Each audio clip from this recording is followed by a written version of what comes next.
Hi, Principal Matters listeners. This is Will Parker back with my co-host, Dr. Jen Schwanke, for a Monday Matters. Jen, it's almost Thanksgiving. Like this episode will be coming out middle of November. And recently, in one of your Principal Problems newsletters, you talked about less is more. And I wanted to bring that conversation to listeners this week as we step into a week where I know leaders we've said it so much. Like, if I'm going to ask you to do something new, what am I going to be willing to ask you not to do that? And we say that, but when I'm coaching leaders and I ask that strategic question, if you're going to say yes to this, what are you going to say no to? Almost every single time they'll pause and go, I don't know how to answer that question. Right. And I struggle with that too. So that's why I wanted to ask you to just take us down this thought process for a little bit. Right. Well, I think that my mind always swirls when I think about how we can let go of things. And I remember a few years back, we were way over assessing kids. We were giving, I swear, some sort of an assessment every few weeks. And so we sat down as a team and we're like, okay, what can we get rid of? And so from the left corner of the room, somebody said, well, it can't be this test because it is required by the state. And somebody else said, well, we can't get rid of this test because it's actually helpful to our teachers. And we can't get rid of this assessment because our EL learners need it. It went on and on and on. And so everybody said, okay, we can't get rid of anything. And the meeting was over. And I felt like the kid in the window saying, no, we didn't get rid of anything.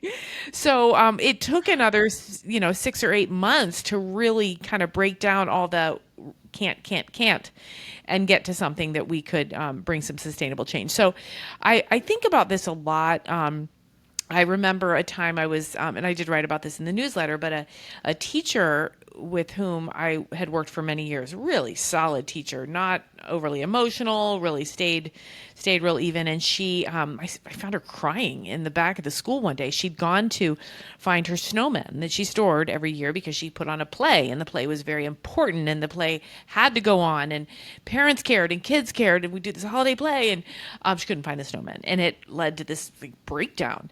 And I remember thinking, well, you don't have to do the play. If it's so much that it makes you feel this bad, you don't have to do the play. And she was like, well, I have to do the play. That's what I do.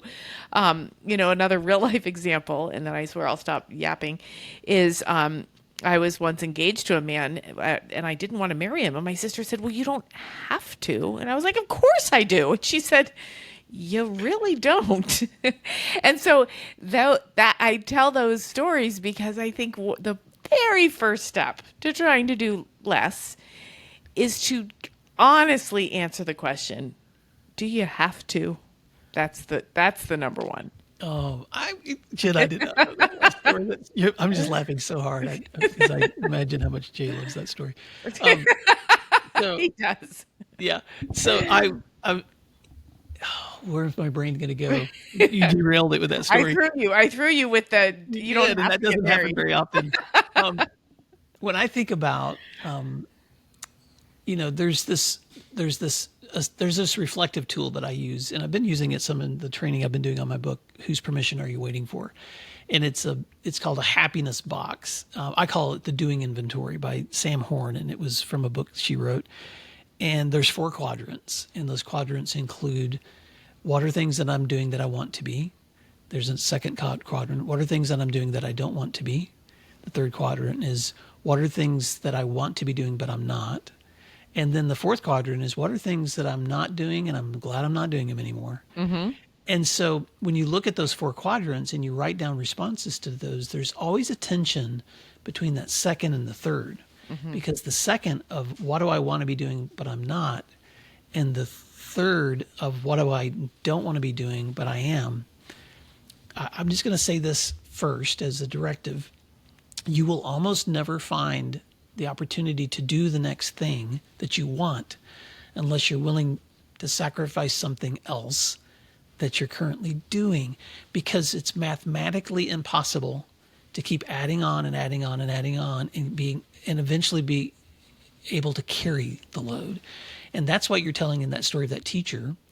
And that's what we're telling in the story of so many of our own history. and so many of the people that are listening to us today. And so I know it sounds weird to say what your sister said to you, which is no, you don't. Right. But maybe we need to start there with Right. the permission to imagine what it would look like if you don't That's right. do one of those things. So, other thoughts before I ask my next question to you? Well, and when I think about your quadrants and I think about any decision about simplification, I think about the return on investment, right? Everything that we do allocates our time and energy, whether it's instruction or fun, family, personal work, whatever. And so in a school environment, principals, we have to analyze the return on investment for all of it. When we're stretched too thin, or our teachers are stretched too thin, we're slicing our pie into smaller and smaller slivers, and ultimately, instruction suffers. And how that looks, whether your teachers are overwhelmed, whether you're overwhelmed, instruction suffers along with it, everything else. And so there's kind of a flawed math in education. Our math is often one-sided, right? We only add. That's the math problem. But when we add new initiatives, resources, training to fix problems, those kind of things, the more powerful math question here is, might this problem be solved by making it simpler or subtracting? Let's subtract for once. That's the better math. Oh, see, that's so good. So, I'm always challenged through this conversation, Jen, and I want this tension to be helpful for anyone that's listening too, because there are some things you can't control, Right. That's right. and there are some things you can. I'm just having this flashback to a math teacher I used to have that would keep a tally in his room of every interruption that would I happen. remember And that guy. yeah, and so I remember stepping in his classroom and looking at that, and he was kind of embarrassed that I saw it, but I thought it was hilarious because it's just so true that Right. so much of your instructional time gets sucked away by other things, the fire drill, the yearbook photos, the next assessment for the formatives, the survey that you've been given by someone else other than your own school to do that you're required to do. All these things eat into instructional time. But I just want to look in the mirror because as leaders, the question is, what of those things can I control? And what of those things can I not? So I'll give you an example. There were many times where, as a principal, I could be asked to give a survey, or maybe a vendor has offered us a free something if we'll also have the teachers participate in fill in the blank. And many times I would have to evaluate that in terms of this would be a nice resource for my teachers, but is this yes worth it? Or should this be a no so that I'm not creating another layer of more on teachers that already have too many layers? And so those are hard judgment calls, Jen. But I think Right. as leaders, sometimes not only do we play the buffer for a lot of the pain that comes toward our schools, and leaders, you're managing so much every single day. Kudos to you for the way that you're the buffer and protectors for your schools. But sometimes you're also the buffers for that first no. And so embrace that strength when you have it.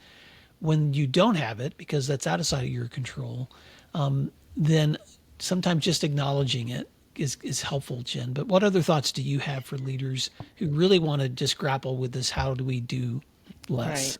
Well, it's a frustrating truth that, we do have all these genuine pressures. We're also doing massive amounts of things we don't need to be doing. And so I think the gold mine here is when we look at things that we're doing just because we've always done it. I think about a teacher I knew once who was very proud of the fact that she took 5 full days in her middle school classroom to set norms. 5 days. She probably could have done it in about 20 minutes. And so to me, a good analogy is peeling an orange, right? You don't throw away the whole orange, but you peel away that rind, the tough part, the bitter part, the unnecessary bulk, and you get to the meat of it. That's where the nutrition is, right? That's where the benefit is. So for example, one really high quality essay per quarter is better than grading low quality essays every single week. And it's not about eliminating important things, and it's not about eliminating fun, back to the snowman analogy. It's about eliminating the stress around the fun. So if you're miserable creating a fun activity, it's not fun.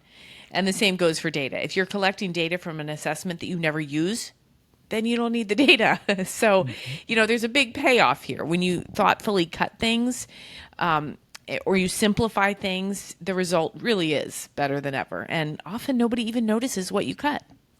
Well, it's painful to do an audit of all of the things that you do. It is Right. painful. It is painful.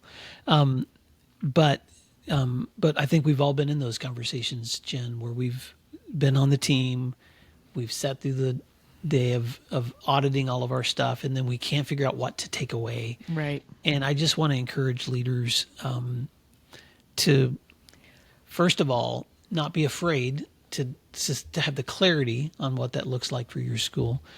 But then second, to also imagine the courage that it would take if you were to start trying to eliminate things. I don't want anybody that listens to this today to think, you know what, I'm just going to go through here and just start taking things off the calendar, because you also don't want the disaster of not leaning into the other right. people within your building so that you understand what is meaningful and what's not for them. That's And right. so this is not a conversation to just encourage people to go out there and start slashing things. Right. Yes. Thank you for saying that. Yes. But I do want to just encourage people to do what you and I often encourage folks to do, Jen, which is invite the conversations. Because I can remember specifically during COVID talking to a lot of leaders that were like, you know what, this is the first time in 25 years we haven't done X. And I don't think anybody really missed it. Right. Like that maybe that's something we don't have to do when we come back to school. And so there may be some things like that on those lists. Any final thoughts, Jen, as we wrap up? No, but I think it's hilarious how you started to whisper. Maybe we don't have to, like, it's a big secret. People are scared to cut things. It's just our instinct to be like, maybe we don't need to talk about this. So, They do. but yes, I'll tell people where to find me. Find me at jenschwanke.com. Subscribe there to my newsletter, Principal Problems with Dr. Jen. And Will, where can they find you? They can find me at williamdparker.com. And Jen, this Monday Matters is coming close to the end of the year, and I'm already thinking ahead, because when we get to next semester, like February, this podcast is going to hit like its 10th year. Yeah. So I'm already thinking ahead, and so usually, we're also not far away from the 500th episode. Yeah. I think I might actually target that February date as kind of an anniversary edition. So if you're listening to this and you find any value in the conversations that you get to have with Jen and me each week, I'd love to hear from you. If you want to send me or Jen an email, and you can send me an email at will@williamdparker.com or jen@jenschwanke.com. Yep. It doesn't take long to open up your phone and find the voice memo on there and just send a quick little, hey, this is something that I've benefited from your show. We'd love to be able to include that in an anniversary edition of some of our upcoming shows. So that's my quick shout out, Jen, as we wrap Great. up. Thanks, everybody, for coming and listening. And you better stick around for 500, people. That's what we have to say. Stick around. Stick around.